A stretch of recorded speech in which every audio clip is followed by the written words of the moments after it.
방송에서 제공하는 투자 정보는 투자 판단에 대한 조언입니다. 방송에서 제공하는 주식의 가치, 가격 상승 및 가격 하락에 대해서는 방송사에서 보장하지 않습니다.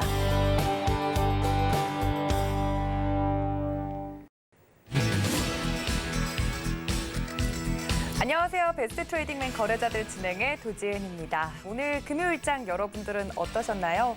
지수는 좀 상승을 해줬고요. 외국인과 기관의 수급이 좀 안정적으로 들어와 주면서 금요일장답지 않은 금요일장도 마감이 됐습니다. 하지만 여전히 코스피 지수 박스권에 갇혀서 답답한 흐름을 보이고 있는 가운데 다음 주는 어떤 흐름을 예상할 수 있을지 오늘도 저희 위원님과 함께 이야기 나눠볼 테니까 채널 끝까지 고정 부탁드립니다.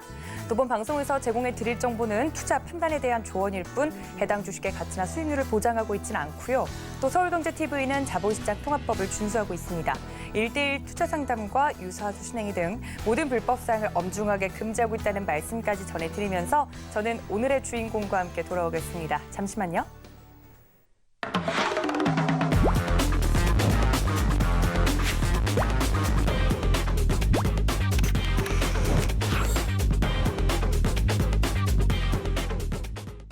네, 금요일의 주인공이시죠. 저희 박원재 위원님과 함께합니다. 위원님 어서 오세요. 안녕하세요. 네, 위원님과 함께 금요일마다 시장 이야기를 나누고 있는데요. 이번 주도 역시나 코스피 박스권에 좀 갇힌 모습을 보이면서 답답한 흐름이 계속 이어졌잖아요. 그렇죠. 개인 투자자들한테는 이렇게 박스권에 갇힌 지수일 때 매매하는 게 제일 어렵다고 들었는데. 순환이 빨라서 그래요. 너무 빠르게 변화해서요. 네, 지수는 착시를 주고 네. 박스 지수 내에서 순환이 굉장히 빨리 돌죠. 그렇죠. 그런데 내가 이 흐름에 동참하지 못한 계좌들은 속상하죠. 그렇죠. 내가 이 종목, 핫한 종목을 가지고 있지 않는데 날 태우지 않고 혼자 간다든지. 주식이 항상 그렇습니다. 맞습니다. 네, 주식이. 가는 거 이렇게 보고만 있게 되고. 네. 그래서 오늘 장은 그래도 좀 외국인과 기관의 수급이 들어와 주면서 상승으로 마감이 됐는데 오늘 장만 본다면 한 줄 정리를 어떻게 볼 수 있을까요? 몇 가지 특이점이 있어요.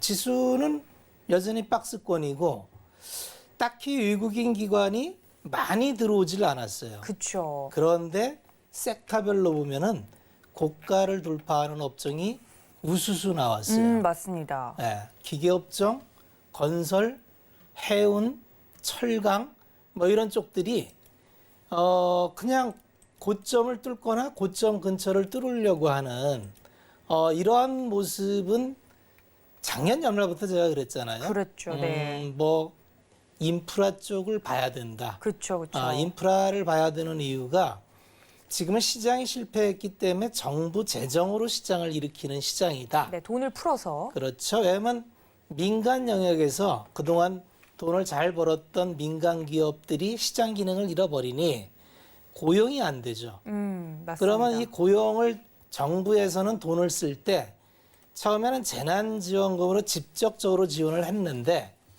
이걸로는 한계가 있어요. 그래서 일자리를 어떻게 늘릴 수 있을까를 봤더니 그럴 때 사용하는 게 SOC입니다. 인프라 투자. 맞습니다. 인프라 투자를 막 하다 보니 이제 삽질이라고 하죠. 네. 도로 깔고요. 네. 그래서 우리가 이제 국민경제 방정식이라는 게 있어요. GDP. 네. GDP는 보통 이렇게 얘기를 하죠. 뭐 화면이 없으니까 민간 소비, 네. 기업 투자, 정부 지출, 수출을 더하고 그렇죠. 수입을 뺍니다. 네. 이러면 이제 이게 국민 계정의 국민소득 방정식이에요. 올해 미국도 좋다라고 OECD에서 전부 성장률 상향 조절을 했어요. 네. 요 시기에서 보면은 이게 상향이 안 되는 게 이상한 게 가계소득은 정부에서 꽂아주죠. 네. 미국은 지금 가게마다 지금 1,400불씩 다 줍니다. 이게 지난번에 추경 통과한 1조 9천억 달러가 그거예요. 네. 그리고 이제 민간이 이걸 받아서 투자도 하고 소비도 하니까 기업은 재고 정리도 되고 투자할 유인이 생기죠. 그래서 또 좋아요. 그 다음에 정부는 이렇게 경제가 돌아야 세수가 확보가 되니까 정부도 늘어나요. 네. 그 다음에 이걸 통해서 해외에 교역을 해야 되는데 이 부분이 문제입니다. 왜 그러냐면 혹시 도 앵커께서는 글로벌리제이션이라는 얘기를 학교 다닐 때 좀 들어보셨나요? 수업 시간에? 글로벌리제이션 확실히 교과서에서 열심히 봤던 것 같긴 한데 교과서에서 나왔나요? 그게? 세계화라든지 이런 세계화? 부분인가요? 네네. 이게 8, 90년대에 나왔던 얘기예요. 교과서에 제가 그때 있었거든요. 예, 봤을 8, 때. 90년대에는 미국 주도하에 세계는 하나다. 그쵸. 그래서 뭐 여러 개 할 거 없다. 각 나라가 잘하는 걸 해서 지구촌. 네. 지구촌 하나니 네가 다 할 나라지 말고 너는 네가 잘하는 걸 하고 옆 나라는 또 잘하는 걸 해서 서로 교육을 하면 너도 좋고 나도 좋고 네. 이게 이제 무역학에서 얘기하는 비교 우위론입니다. 아, 그렇군요, 교수님. 네. 그래서 이렇게 이제 전 세계가 하나로 묶어지는 거를 미국 주도하에 해놨는데 네. 미중 무역 분쟁이 벌어지면서 그쵸. 이제는 디글로벌리제이션, 탈세계화. 맞습니다. 이게 함의하는 게 몇 가지가 있는데 가장 중요한 게 예전에는 그 중복 투자라는 걸 할 필요가 없었어요. 네. 왜냐하면 잘하는 것만 하면 되니까 나는 자동차를 잘 만들어. 그럼 자동차는 명차는 독일, 뭐 좀 가격 대비한 거는 일본, 그다음에 미국은 뭐 트럭 네. 이런 식으로 쭉 나 있고 나머지는 그냥 그 잘하는 나라에서 수입 이렇게 됐었는데 지금은 이제 나도 한다. 그러니까 영내의 모든 산업을 다 해야 되는 리쇼링이 들어오죠. 네. 야 이거 안 되겠다. 우리가 해야겠다. 그래서 미국에서도 야 우리나라에 와서 해라. 그래서 반도체 이거 안 되겠다. 네, 인텔 같은 경우 네, 그런 인텔이 그래서 이슈죠. 투자를 했죠. 네. 이런 흐름을 잘 보셔야 됩니다. 그러면 이게 함의하는 바는 뭐냐면은 야 이거 좀 중복 투자가 되겠구나. 왜냐하면 예전에는 굳이 잘하는 애가 하면 할 필요가 없었는데 너도 하면 나도 한다. 네. 이를테면 뭐 미중은 특히 더 하겠죠. 네. 그럼 이제 우리나라 같이 수출 기업은 낀사에 중간에 크로킹 넛이 돼서 네. 이쪽도 안 되고 저쪽도 안 되고 힘들다라고 얘기할 수도 있는 반면 또 한편으로 보면 야 여기도 투자하고 저기도 투자하면 양쪽 다 내가 넣어주면 안 돼 이렇게 생각할 수도 있겠죠. 네. 기회와 위기가 양면이 같이 오고 있는 시기고 네. 앞으로는 어떻게 갈지 모르겠지만 더군다나 4차 산업이 이제 출발하면서 새로운 산업이 막 들어옵니다.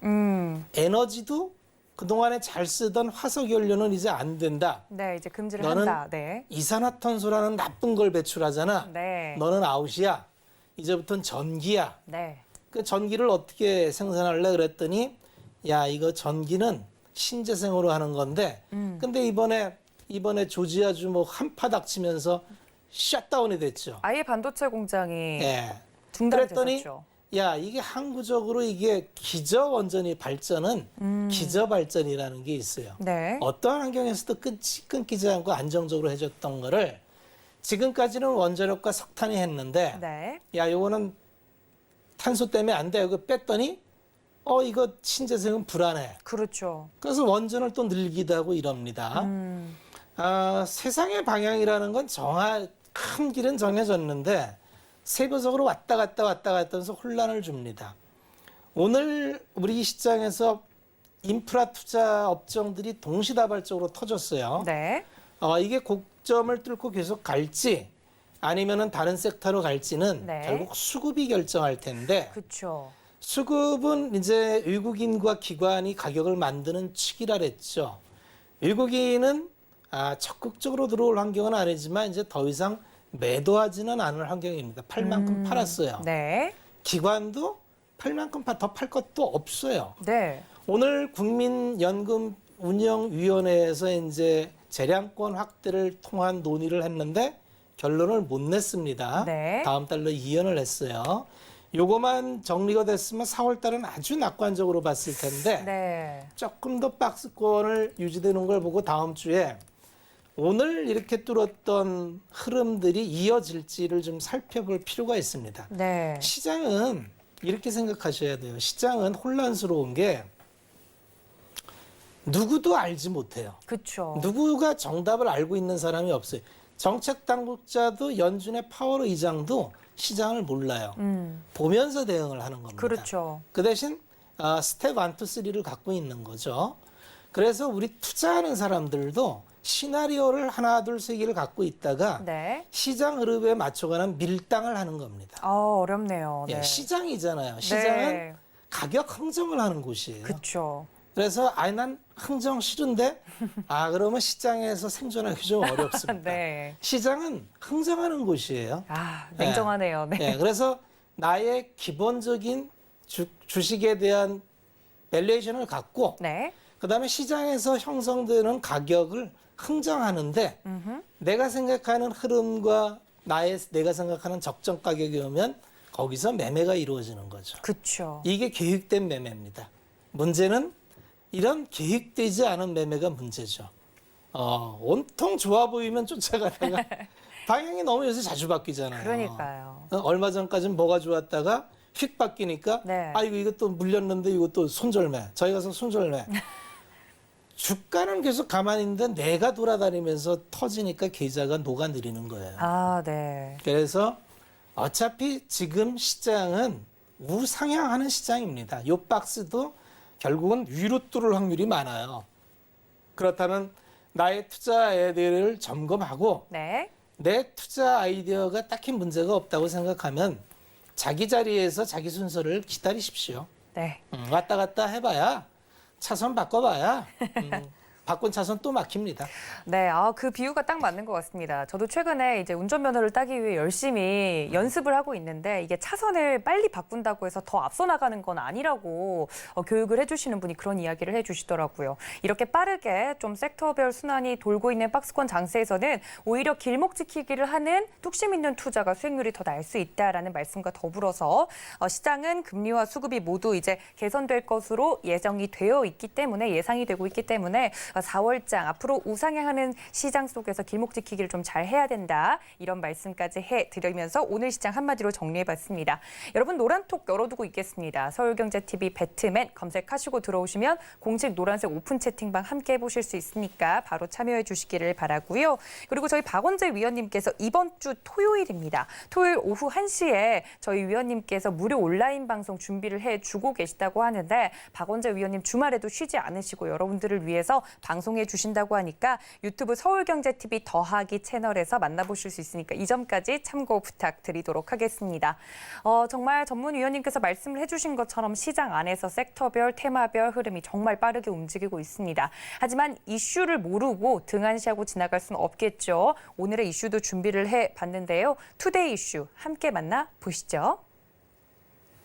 네, 오늘은 특징적인 움직임 종목별로 두 가지를 좀 꼽아봤습니다. 안 그래도 백고동 소리가 크게 울리고 있는 가운데 수혜주 운하 사고 소식에 해운주 주가가 더욱더 탄력을 받는 모습입니다. 참 아이러니하죠. 해운주 전반적으로 한번 점검해 보도록 하고요. 두 번째는 좀 잠잠하고 시장에서 소외되었다고 느껴질 만큼 조용했던 SK텔레콤 통신주 이야기입니다. 지배구조가 개편이 될 것이다라는 소식이 나오면서 주가 상향 조정 리포트들이 나오고 있는데 SK텔레콤 자세히 이야기 나눠보도록 하겠습니다.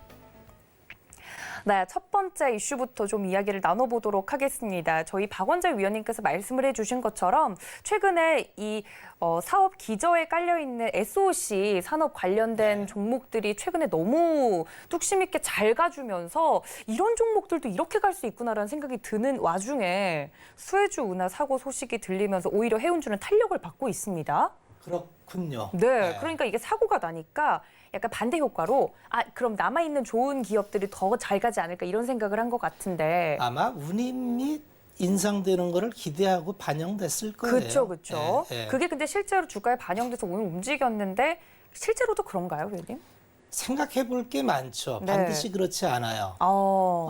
선사들은 기본적으로 장기 고정 계약을 맺어서 이를테면 이제 지금 문제가 되는 게 컨테이너선인데 네. 컨테이너선과 벌크선입니다.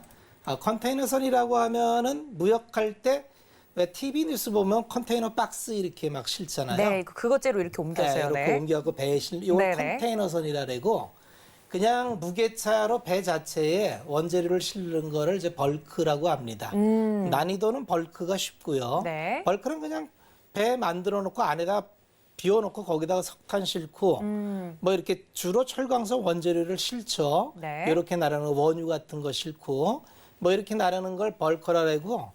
무역할 때는 이제 대개 컨테이너 항에 실어서 이송을 하니까 네. 컨테이너선인데 출발은 컨테이너선이 이제 출발을 했어요. 왜 네. 그러냐면 세상에 이제 코로나로 셧다운 되면서 경기 회복에 대해서 다 불확실하게 생각했잖아요. 그렇죠. 그러니까 작년에 선사들, 국내 선사도 그렇고 많이 문 닫았는데 선사들이 야 이거 경기 회복되려면 좀 멀은 것 같은데 그러니까 배를 네. 이거 뭐 일감이 없으니까 그러면 이거 뭐 둔이 뭐해 그래가지고 한때 고철값보다도 배값이 못했어요.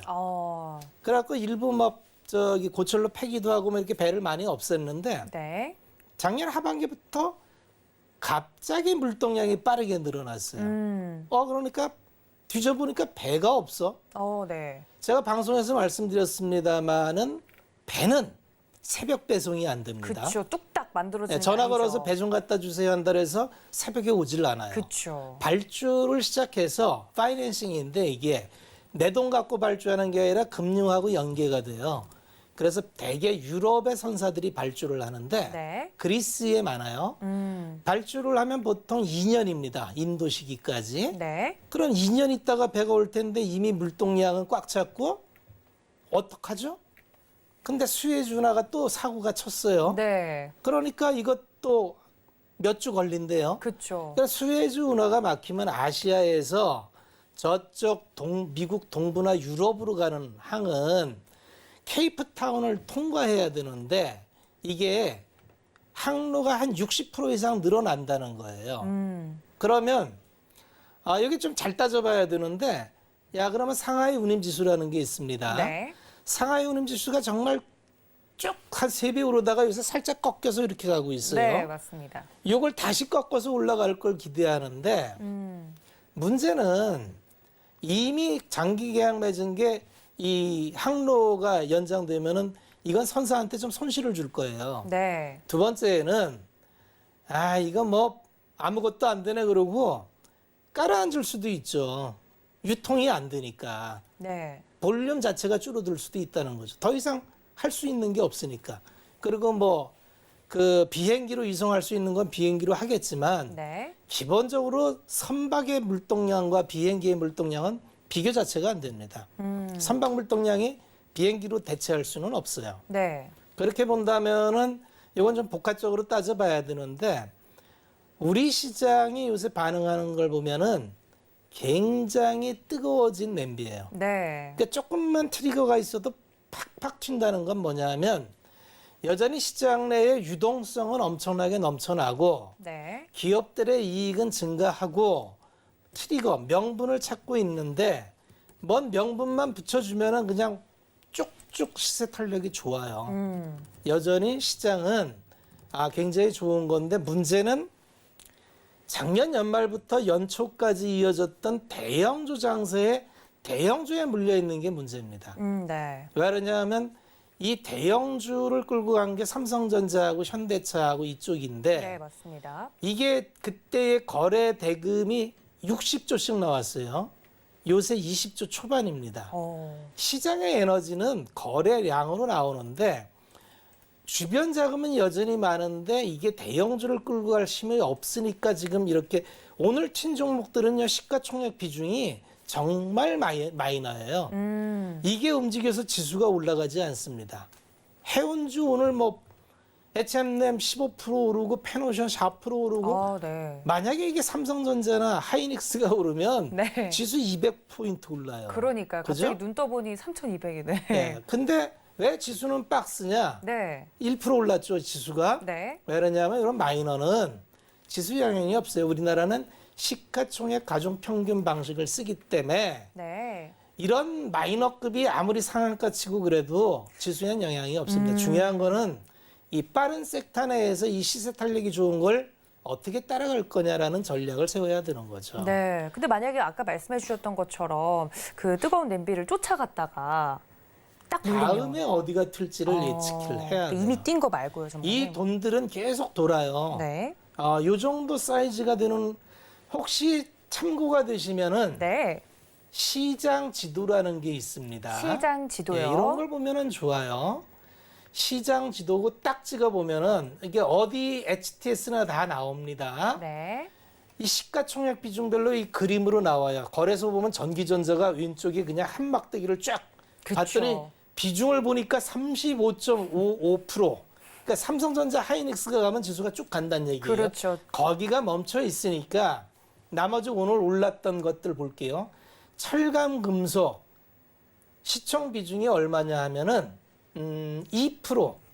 그러니까 총 2%밖에 안 되는 게 네. 가봐야 아유 거기는 화려한데 통신 오늘 좋았죠? 네, 좋았죠. 통신이 움직이는 비중이 얼마냐 하면은 1.6%. 그죠? 그 다음에 오늘 또 좋았던 게 뭐 해운, 운수 창고가 이게 해운 묶어서 운수 창고 묶여 있는데 이게 2%. 그래서 이런 마이너가 움직일 때는 그냥 섹터별로 순환이 정신없구나. 이렇게 보는 거지. 네. 이게 주도주가 이런 걸 주도주라 그러지 않아요. 그렇죠. 지도만 봐도 그죠. 예, 이런 건 주도주라 그러지 않고 섹터별 순환매라 그럽니다. 근데 이게 섹터별 순환매는 주도주가 아니라는 건 지속성이 이렇게 길지 않다는 거예요. 그렇죠. 예, 이쪽을 계속 불태울 수 없는 게 선도 세력은 어쨌든지 뒤에 뚜렷하게 시나리오를 짜서 스토리를 짜서 네. 내 뒤를 받쳐줄 세력을 세워놓고 끌고 갑니다. 그게 생리예요. 네. 그런데 이런 마이너는 끌고 갔다가 털 수가 없어요.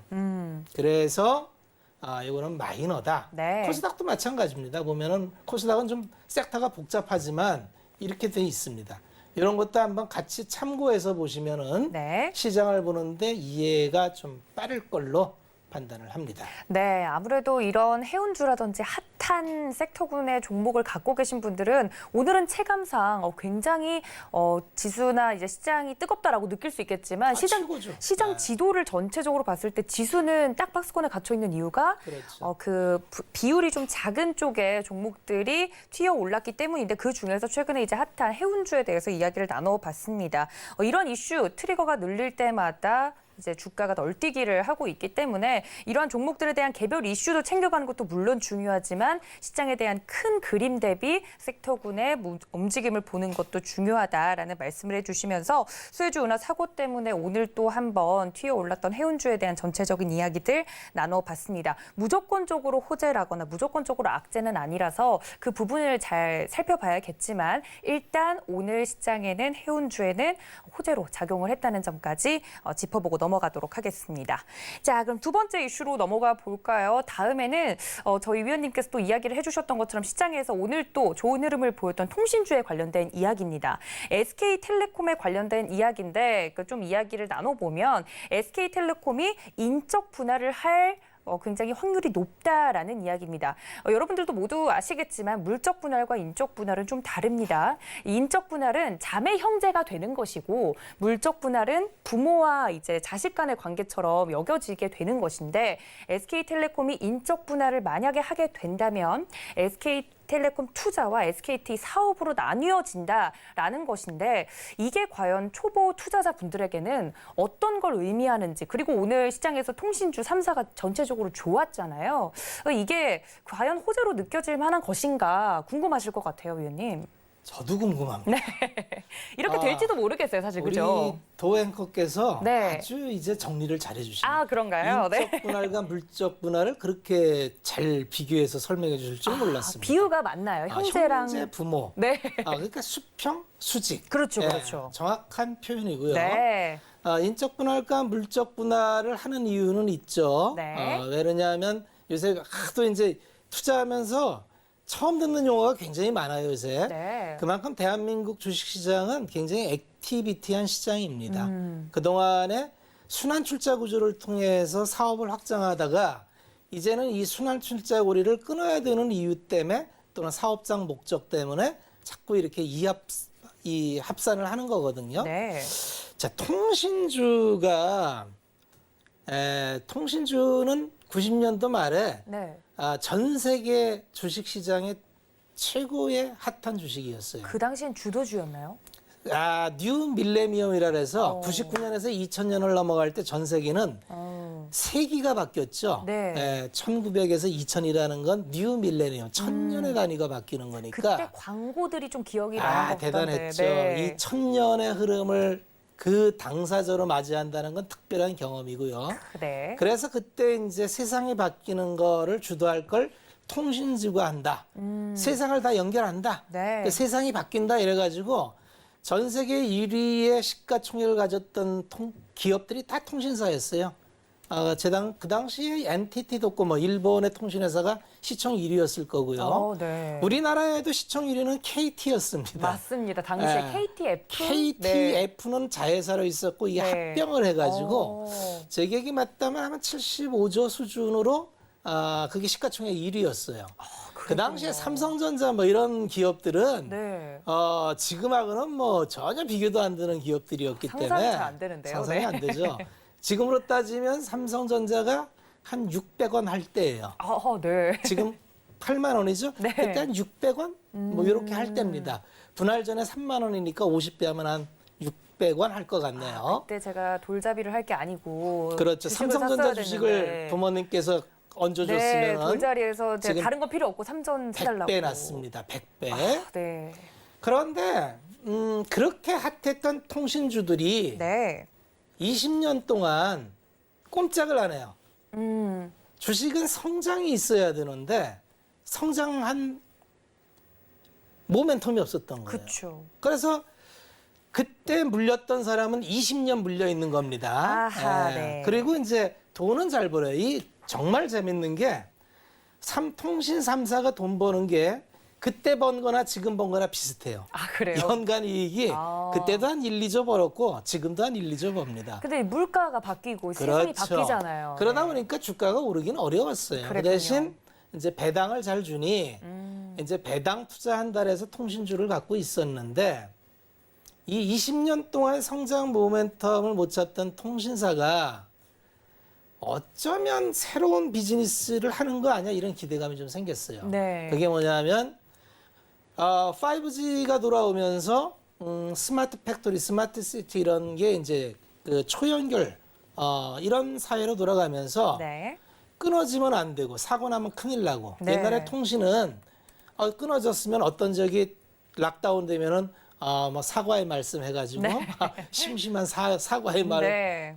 근데 스마트 사회로 가면 이게 스마트 자율주행이 되고 스마트 팩토리가 되고 스마트 일렉트록이 되고 끊어지면 큰 사고가 납니다. 네, 지금은 전화가 일시적으로 안 되거나 이래도 굉장히 그렇죠, 뭐. 네, 업무에 지장이 크더라고요. 그 업무에 지장하고 이거 만약에 자율주행했는데 통신이 끊어져서 사고가 나면은 네, 대형 사고가 날 수 있죠. 그래서 시장이 B2B 시장이 열립니다.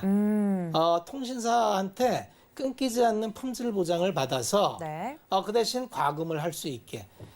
지금까지 통신사는 B2C밖에 없었어요. 고객한테 그래서 정해진 지역에 정해진 고객 갖고 땅 따먹기 하는 거죠. 그렇죠. 그래서 매일 뭐 특판을 돌립니다.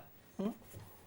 그래서 너만 알아 해서 아름아름으로 마케팅을 했는데 네. 그런 것들이 이제 새로운 비즈니스 모델이 나오고 특히나 SKT 같은 경우는 네. 그런 저평가된 밑에 그 계열사로 있던 기업들은 엄청나게 저평가를 받았어요. 네. 만약에 이번에 분할을 한다면 이런 기업들이 재평가를 받겠죠. 네. 그러니까 SKT는 틀림없이 업사이드가 있어요. 그렇겠군요. 이런 측면을 한번 보시면은 네. 아마 색다른 측면에서 통신사도 볼 수 있지 않을까 그렇게 생각이 듭니다. 알겠습니다. 그러니까 많은 이제 증권사에서 왜 이 이슈를 가지고 SK텔레콤이나 통신사 관련된 종목들에 대해서 재평가를 하고 있는지 함께 보고 계시는 우리 시청자분들도 이해가 되셨으리라 생각이 듭니다. 정말 기나긴 박스권에 갇혀 있었던 통신주 앞으로 좀 더 탄력을 받을 수 있을지 이 이슈도 여러분들 체크해 보시면 좋을 것 같습니다. 자, 그럼 저희는 종목 이야기죠. 마켓 트렌드 시간으로 돌아오겠습니다. 잠시만요.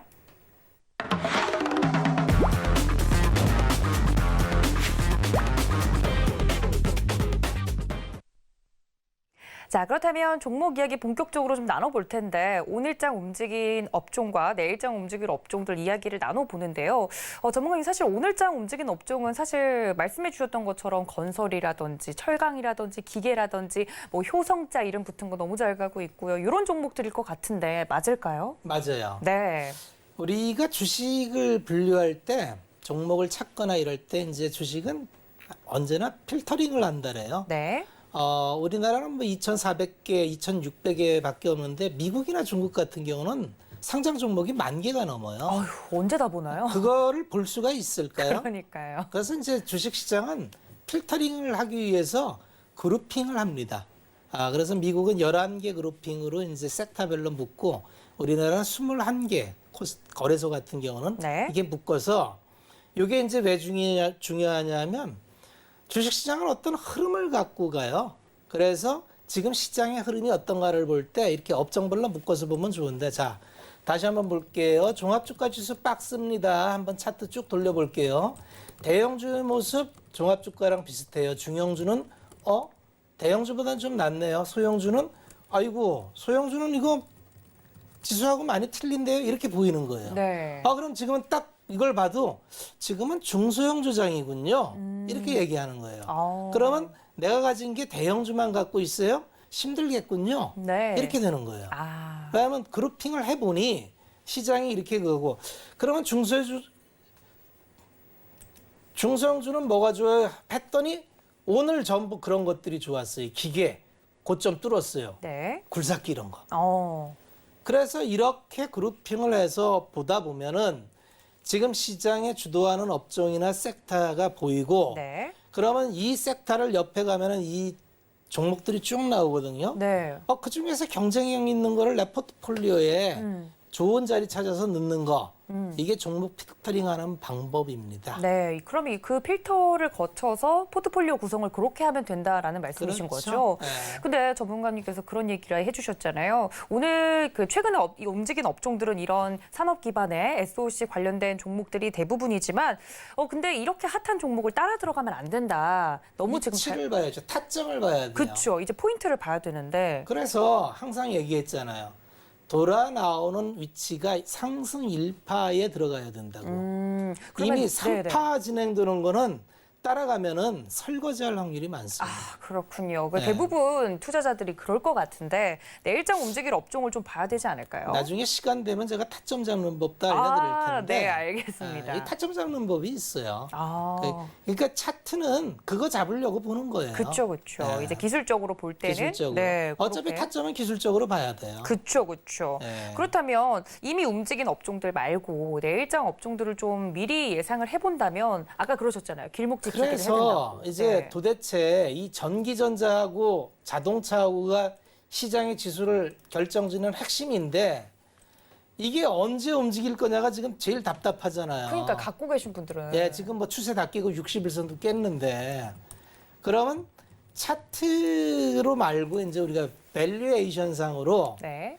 우리나라가 올해 어닝이 이제 작년에 예상한 것보다 계속 올라요. 네, 어닝 기여도가 제일 높은 섹터가 뭘 것 같아요? 그러니까 실적이 찍히면 가장 많이 찍히는 쪽 그렇죠. 말씀하시는 거죠? 반도체와 반도체? 자동차예요. 네. 다 고민하는 시간은 주셔야죠, 전문가님. 왜냐면 성격이 급해서 아니 물어봐 놓고 안 들어주면 어떡해요? 그럼 우리는 뭘 믿냐면 네. 실적을 믿는 거예요. 네. 돈을 얼마나 잘 버느냐. 예, 차트 깨졌다 해서 버리는 게 아니고 그럼 이게 비싸냐 싸냐를 보면 딱히 비싸지 않아요. 그래요. 지금은 모멘텀이 없을 뿐이에요. 그러면 이걸 누가 잡아주느냐? 아까 얘기한 시장에 강력한 황소가 들어와야 돼요. 시장에 강력한 황소는 누구라 그랬죠? 외국인? 외국인 기관. 네. 예. 외국인 기관에 들어오면 그들은 이걸 살 겁니다. 네. 그러면 지금 안 산다고 저기 핫한 H&M만 가서 입 벌리고 있지 말고 뜨끔했네요. 네. 이런 거 한번 고민을 해보세요. 네. 일부는. 그래서 이게 바벨 전략이에요.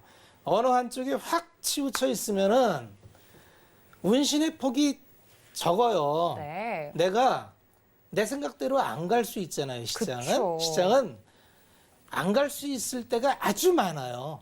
그런데 안 가도 괜찮아요. 내가 전략을 잘 이렇게 세워놨으면 네. 일부는 그렇게 반도체와 자동차를 놓고 네. 일부는 인프라를 넣고 또 일부는 성장주 신재생도 넣고 그 대신 이건 내가 정말 잘 알아. 이건 정말 내가 세상 누구보다도 이 기업 잘 알아. 그럼 집중 투자해도 돼요. 꼭 분산할 필요 없습니다. 오, 네. 결론은 내가 잘하는 걸 찾아서 네. 난 변동성 싫어. 포트폴리오를 안정적으로 꾸릴 거야 하면 그렇게 가면 되고 네. 난 올해는 이걸로 승부 볼 거야 오. 하면은 뭐 승부 볼 수도 있습니다. 그 대신 누가 물어봐도 명확해야죠. 답변을 정확히 논리와 해줘야 시나리오와 돼요. 밸류와 이런 게 모든 게 완벽해야죠. 네. 응? 그래야만 승부 봐도 됩니다. 주식은 정답이 없어요. 다만 여긴 방송이니까 네. 두루두루 이렇게 바벨 전략하면은 무난합니다. 그리고 보통 시청하시는 분들이 전문가는 아니세요. 그렇죠. 네, 대체적으로 이제 귀동냥에서 뭘 하시는 분들이니 뭘 크게 먹겠다 하기보다는 크게 다치면 안 돼요. 그렇죠. 잃지 그래서 않는 것도 좋은 방법이죠. 내가 잘 모르면 안 다치는 전략을 쓰는 게 좋습니다. 알겠습니다. 그렇다면 내일장 움직일 업종에 대해서 전기, 전자와 자동차라고 정확하게 좀 이야기를 해주셨는데 여러분들 바벨 전략에 대해서 계속 강조해주고 계십니다. 내 포트폴리오는 과연 위험에 얼마나 취약하고 얼마나 준비가 되어 있는지 여러분들 스스로 좀 판단을 해주시면 좋을 것 같습니다. 자, 마켓 트렌드 여기서 마무리 짓고요. 저희는 마지막 코너죠. 베스트 스탁 시간으로 돌아오겠습니다. 잠시만요.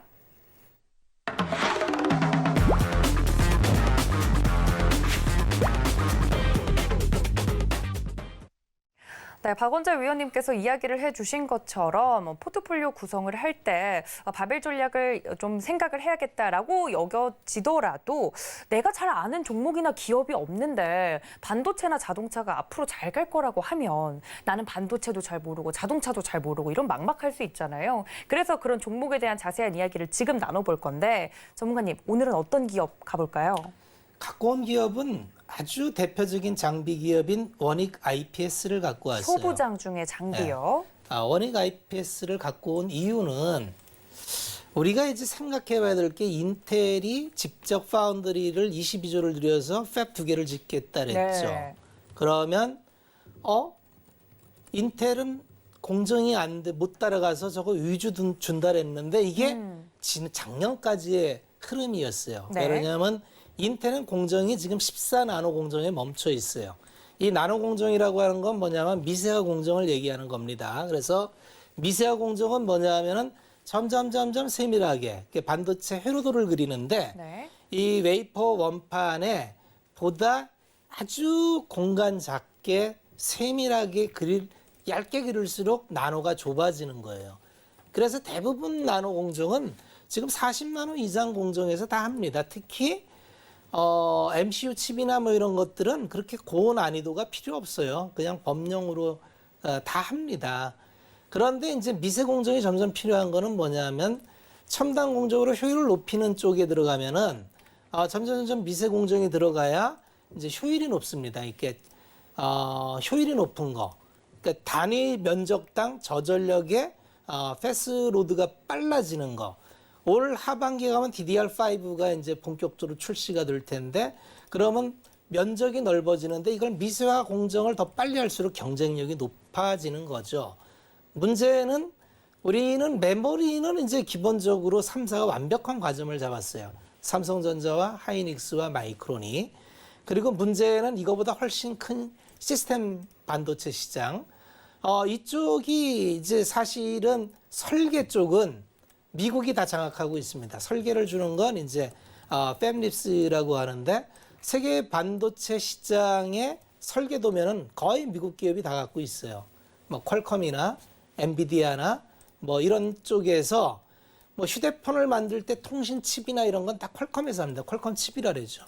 그 다음에 PC를 하면 CPU 이런 거 다 인텔에서 합니다. 인텔 예전에 그래서 인텔 인사이드 네. 이런 거 다 했는데 요새는 인텔 안 씁니다. AMD 쓰지. 네. 그 다음에 이제 그래픽 카드가 요새 다 들어가니까 그래픽 카드는 엔비디아 이런 것들이 다 이제 설계 기업이에요. 그럼 자기들이 이거를 이제 설계를 해놓고 요대로 한번 제작을 해주세요 하고 주면은 이게 미세 공정이 이제 7나노를 기준으로 굉장히 그 진입 장벽이 높습니다. 왜 그러냐면 7나노 기준부터는 EUV 공정에 이제 회로도를 그리는 그 노광 공정이라고 그러고 있는데 여기서 EUV 장비를 따로 들여와야 돼요. EUV 장비라는 게 익스트림 울트라넷 바이올렛. 그러니까 초단파. 그러면 이게 이제 이 챔버네가 진공 상태인데 여기에 이제 이게 그림이 있으면 좋은데 한번 보십시오. 그 네. 반도체 회사 가면은 노광 공정이 있는데 마스크 위에다가 회로도를 놓고 위에서 주사판으로 이제 빛을 쬐어서 회로를 그리는 거예요. 사진 찍듯이. 네네. 그렇게 하는데 이게 예전에는 이제 이 공간이 넓어가지고 이제 왜 그러냐면 이 미세회로를 작은 데에 넣을 수가 없으니까 네. 원판은 이렇게 큽니다. 판이 커요.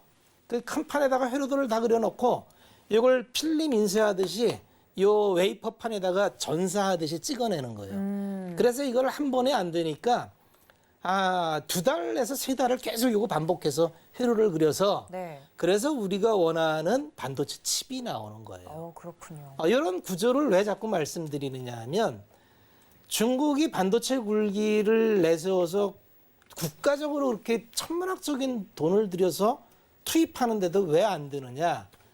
이게 공정이 그렇게 단순하지가 않아요. LCD는 일주일이면 나옵니다. 반도체는 그렇게 단순하지가 않아요. 그래서 몇 개 도면 카피하고 이랬다 해서 할 수 있는 공정이 아니고 지금 삼성전자도 5나노 들어갔는데 수율이 50%밖에 안 나와요. 네. 삼성전자도 안 나오는 수율을 중국 기업이 잡는다는 건 말이 안 되고 특히 7나노 이상에서는 이제 TSMC가 앞서가고 삼성전자가 뒤따라가는 입장인데 이번에 인텔이 10나노를 하겠다는 거예요. 10나노를. 그런데 인텔은 설계 기술이 훨씬 뛰어납니다. 그래서 인텔이 지금 14나노급 갖고 지금 탭에서 제작하는 게 거의 삼성의 7나노급하고 거의 동률이라고 할 만큼 미세하게 잘합니다. 자, 이제 장화학의 이 IDS 종합반도체를 얘기를 했는데 네. 그러면 여기에 부품을 공급하는 장비단들의 기업들이 어마어마한 기업들이 많습니다. 대체적으로 이제 글로벌 기업이 미국과 일본 기업이 장악하고 있고요. 네. 대체적으로 반도체 장비는 세 개의 공정을 갖고 있는데 노광 장비는 그냥 노르웨이의 ASML이 독점입니다. 그러니까 이거는 손도 못 대요, 어느 나라나. 그 다음에 건들 수 있는 게 증착과 식각 공정인데 이것도 그냥 미국과 일본 기업이 잡고 있습니다. 그 어플라이 머티리얼즈나 램 리서치나 또 하나 뭐 있습니다. 네.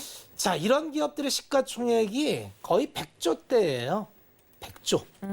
그만큼 이 반도체 산업의 캐파가 크고 이 장비는 필수 장비이기 때문에 중국이 반도체 굴기를 하려고 해도 안 되는 결정적인 이유가 미국이 이 장비를 수출을 안 한다는 거죠. 중국은 하고 싶어도 장비를 못 들여와서 반도체의 진도를 나갈 수가 없습니다. 그러면 자기들이 이걸 개발할 수 있느냐? 네. 엄청 힘듭니다. 오래 걸리겠죠, 그만큼? 거의 뭐 지금 상태에선 불가능하다고 볼 만큼. 그런데 지금까지 아까 제가 글로벌리제이션 얘기를 했죠. 네. 예전에는 국내 장비 회사가 국내 이제 삼성전자나 하이닉스가 네. 굳이 국내 장비사를 쓸 이유는 없었어요. 그래서 국내 장비사를 키우되 이 메이저 장비사들이 귀찮아하는 범용 장비 정도만 국내사의 장비 회사들이 몇 개 했어요. 네. 그런데 이제 업력이 오래되고 작년에 일본의 수출 규제를 잇고 또 이번에 미국의 리쇼어링 이런 전쟁을 터지는 거 보니까 네. 이건 뭔지 모르지만 로컬 내에 수직 계열화가 돼 있어야 되겠다는 생각이 있겠죠. 그렇죠. 그럼 우리 키우려고 보니까 우리는 많이 따라왔어요. 그러면 우리나라 장비 기업의 이제 1위 기업이 원익 IPS인데 지금 시가총액이 2조 5천억이에요. 네. 올해 추정 이익치를 보면은 추정 이익치를 잠깐 보겠습니다. 그 재무 차트를 보면 나와요. 추정치가 2023년까지 나오는데 이게 조금씩 다 올라가요. 21년에 1조 3,300억, 2,300억 돼 있는데 이게 고쳐졌을 겁니다. 아마 1조 4천억이 한 2,600억 나오는 걸로 돼 있고 저기 계속 올라갑니다. 왜 그러냐면 예전에는 메모리만 대응했는데 요즘 비메모리도 대응이 가능하고요. 비모리 매출 비중이 이미 1,000억이 넘은 걸로 알고 있습니다. 그래서 이게 글로벌리로 이게 우리 장비들이 하나하나 이제 대응해서 뭔가 기술력을 높여서 납품이 시작되면 네. 이 부가가치 업사이드가 엄청 큽니다. 지금은 이제 출발선상에 있지만 주식은 방향을 잡는 게임입니다. 방향은 이런 흐름의 방향이 맞아 보이고요. 그런데 그러면 이게 엄청 비싸냐? 이게 이제 이쪽 방향이 맞아 보이는데 네. 야, 이건 뭐 아까 HM님처럼 거기도 뭐 저 실적 대비하면 비싸지는 않습니다. 네. 우리 뭐 워낙 뭐 2조 4천억 하니까. 그런데 이거는 그냥 10배예요. 이익 버는 거에 10배인데 네. 잘 될 일이 많아 보여. 앞으로도 네. 네, 그러면 이제 이거야말로 이제 다시 차트를 봅니다. 차트를 봤더니 이게 이제 2016년에 원익에서 이제 아까 얘기한 대로 이제 인적 분할해가지고 사업 분할에서 나와서 이제 역사가 이렇게 나오는데 실질적으로는 이제 2000년 초반부터 했던 기업이고요. 계속 최고점을 가고 있어요. 사상 최고점. 네. 그러면 주식시장에서 가장 잘 쓰이는 전략 중에 하나가 트렌드 팔로잉 전략이 있습니다. 추세 추종 전략. 추세가 있는 종목은 추세가 끝날 때까지 한번 가보자. 이걸로 돈 번 사람들이 대다수의 사람이 많죠. 대표적인 분이 뭐 윌리엄 오닐이나 네. 뭐 워낙 기라성 같은 초기에 투자자들 같은 경우도 이런 전략으로 돈을 많이 벌었죠. 굉장히 네. 유용하고 하단을 계속 체크하면서 갈 때까지 가는 게 추세 추종 전략입니다. 네. 이게 언제 끝날지 몰라요, 성장이. 그리고 지금은 반도체 빅사이클이에요. 그러니까 발주가 나오기 유리한 환경이죠. 네. 올해 내년까지 반도체는 계속 투자가 들어가니까 투자하고 싶어요. 이렇게 이야기 말아야겠어요. 들으니까 투자를 해야 될 것 같은데요. 정말. 방향만 잡으면 됩니다. 그러니까 방향이 잡히면 그 다음에 타점을 잡으면 돼요. 네. 그 타점 잡는 거는 뭐 이 짧은 방송 시간은 안 되고, 네. 뭐 저희가 이제 공방을 하거나 이럴 때 하니까 그 시점에서 그냥 하시면 될 것 같고, 뭐 가격 전략은 네. 쉽게 생각하세요. 지금 비스무리 시작해서 분할로 하시는 겁니다. 완빵에 뭐든지. 하는 게 아니에요. 네네. 그러니까 왜 자꾸 모든 걸 타점을 정확하게 점으로 찍으려는지 그럼 돗자리를 깔아야겠죠. 이렇게 쭉 그냥 분할로. 예? 그리고 내가 이즈음에 들어가서 대충 성장이나 이게 좀 꺾인 것 같은데 즈음에 나오는 거예요. 이걸 좀 물릴 수도 있죠. 물리면 그냥 사면 되죠. 오. 그렇게 하는 겁니다. 알겠습니다. 여기까지 하겠습니다. 알겠습니다. 뭐 사실 제 성격 같아서는 정확한 타점을 좀 여쭤보고 싶지만 자세한 이야기는 저희 전문가님께서 또 주말에 무료 온라인 강연을 통해서 말씀을 해드린다고 하니까 이 점까지 참고 부탁드리고요. 오늘 베스트 스타계 종목 원익 IPS였습니다. 명실상부한 반도체 장비 종목 중에 하나죠. 좀 더 자세한 이야기 노란톡 열어두고 기다리고 있겠습니다. 서울경제TV 배트맨 검색하시고 들어오시거나 QR코드 통해서 입장 가능하고요. 저희 거의 다 끝나가지만 박원재 위원님께서는 주말에도 온라인 강연을 통해서 이야기를 해주신다고 하니까 토요일 잊지 않으시고 저희 위원님과 또 함께 이야기 나눠보시면 좋을 것 같습니다. 서울경제TV 더하기 유튜브 채널까지 기억해 주시면 좋을 것 같습니다.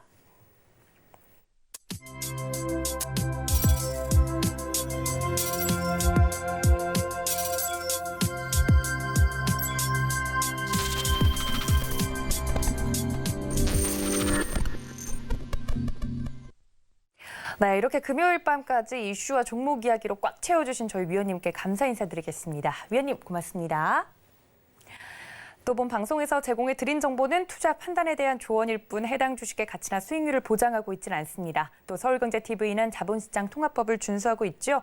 1:1 투자 상담과 유사 수신행위 등 모든 불법 사항을 엄중하게 금지하고 있다는 말씀까지 전해드리면서 저는 잠시 쉬고 심야상담소로 다시 돌아오겠습니다. 시청해주신 여러분 고맙습니다.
방송에서 제공하는 투자 정보는 투자 판단에 대한 조언입니다.